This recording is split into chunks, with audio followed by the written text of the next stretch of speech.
Hey guys, so today's video is going to be all about my perfect fall palette that I created with my single shadows. So I know a lot of people have done a similar video to this. I know Kelly Gooch did a similar video. I'm sure I've seen other people do one too. I just can't think of any more off the top of my head. But basically all I did was go through my singles collection, what I have, and I kind of put together what my ideal fall palette would be. So this is what I came up with. Now there's a blush in there and I'll explain why in a second, but here is kind of the color scheme that I came up with. I really want something warm and just rich and orangey because those are my favorite tones to wear in the fall. I love just something super warm and beautiful, but I also wanted some kind of pops of color. So we have kind of a nice mustard yellow right here, a green, an olive green, and some purple, and then this blush. So if I had every single shadow in the world, this palette might be a little bit different, but these are just kind of what I'm working with. So let me take you through each shade and kind of why I put them in the palette. So I'm going to apologize in advance because some of these shadows don't have names on the back. I was actually gifted some of these from a friend, and so I don't quite know the names of all of them, but I'll just describe the color the best I can. They're pretty standard colors, the ones that don't have names on the back, so just bear with me with that. So the first shade I wanted to include is just kind of a nice champagne shade. I love this color for my inner corner or my brow bone, and I feel like every palette should have this. I feel like it's just kind of an essential shade to kind of complete the look for me. So there's that shade swatched on my arm. It's super reflective and very buttery and creamy. So the next shade I decided to include is pretty much just L'Oreal Infallible Amber Rush pressed into a pan, and it is the shade Heart and Soul from Sydney Grace Co. This is just a beautiful light coppery shade, and I feel like this would be the shade that I would grab if I was just trying to get out the door really fast, do a super duper quick eye look. I would put this all over my lid, a warm brown in my crease, and just run out the door. I really wanted this palette to be realistic for me. I do love fall and I do love kind of busting out some of those deeper tones, but on a daily basis I usually wear like a copper over my lid, a warm brown in my crease, maybe a little red in my outer crease if I'm feeling adventurous that day or have some extra time in the morning, but I know that is a shade that I use constantly. Now this next shade is kind of a pumpkin-y shade. It's called Red Star and it's from Sydney Grace Co. Now these matte shadows are so beautiful. They are so pigmented.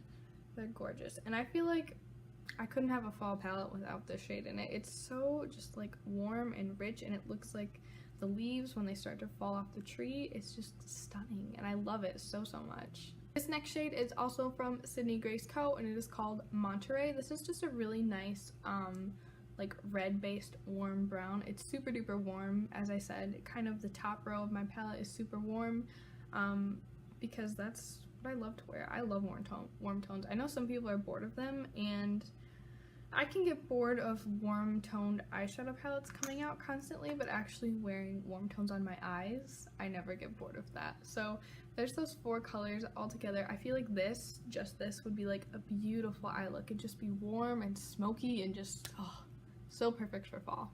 This next shade is another no name. It's just kind of this really warm like cranberry metallic shade.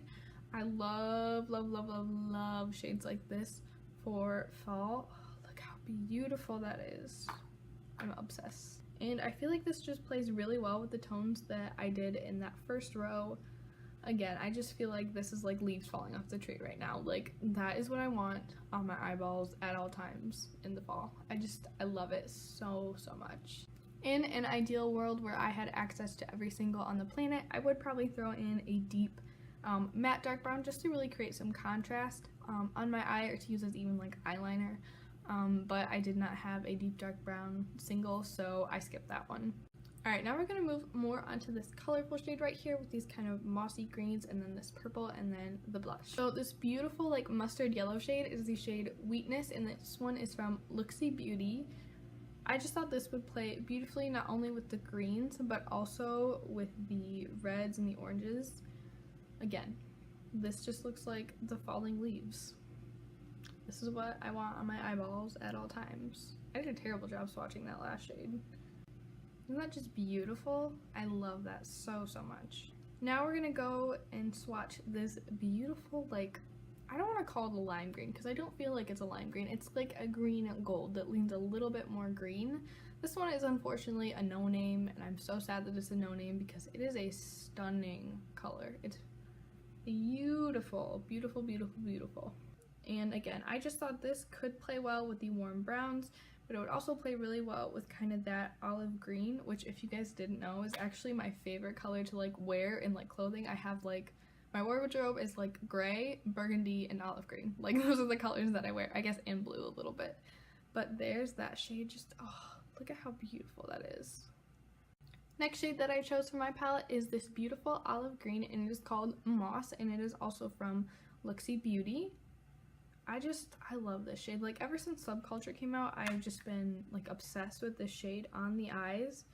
I think it can be kind of a challenging shade to work with, but since the Melt Gemini palette came out, I just like, I cannot get enough of it, and I want to pair it with yellows and kind of those warmer tones. I love this shade, and I feel like the palettes that have come out recently have kind of opened my eyes to how to wear this on the eyes. It is just, oh, it's stunning. Now I want to talk about the purple section of my palette just a little bit.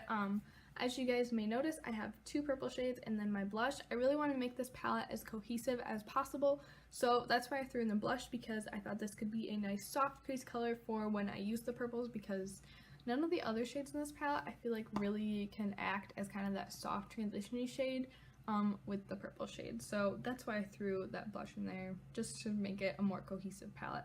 So the first purple shadow that I picked was Sybil from Divina Cosmetics. This is such a beautiful, beautiful purple. Look at how metallic that is. Look at that. And I'm kind of obsessed with how the purples look next to the green, because I was swatching this out on my arm last night. And I don't know if this is necessarily going to translate that well to the eyes, but I feel like just those two like next to each other would be so beautiful on the lid. Like if I put this all over the lid, maybe this just like on my outer corner a little bit, I think that would be stunning. And then that deep dark purple is the shade Raisin Hell from Luxie Beauty. I love that name. I love any kind of like cheesy pun. That's like my favorite thing. And I wanted this to function as something that would kind of anchor the palette a little bit. Like I said, I would have liked a dark like chocolatey brown, but purple is the only thing that I had. I feel like this could work with some of the warmer looks, like maybe with this cranberry shade. It might make a nice pairing in the very outer corner, just to deepen it up just a little bit. But there's that shade with the other shades. Finally, I'm going to swatch the blush for you, and it is Love Story from Sydney Grace Co. It's just kind of a soft mauve-y pink. It's really nice. I really like this blush formula too. But there's that swatched with all the other colors. Jeez, I feel like my swatching got like progressively worse. I'm sorry guys. Just bear with me while I learn how to do all this stuff. But there is my perfect fall palette using my singles in my collection. I love this palette so much. I feel like it just screams like the leaves turning, which I know, I feel like I've just repeated myself about the leaves turning and me wanting that on my eyes like throughout this entire video. But thank you guys so much for watching. If you enjoyed this video, please give it a thumbs up and subscribe to my channel down below. I would love to really like do this kind of video for every season, because I feel like it would change a little bit for each season. So if you guys want to see those videos, let me know in the comments down below. And once again, thank you so much for watching, and I'll see you in my next one. Bye.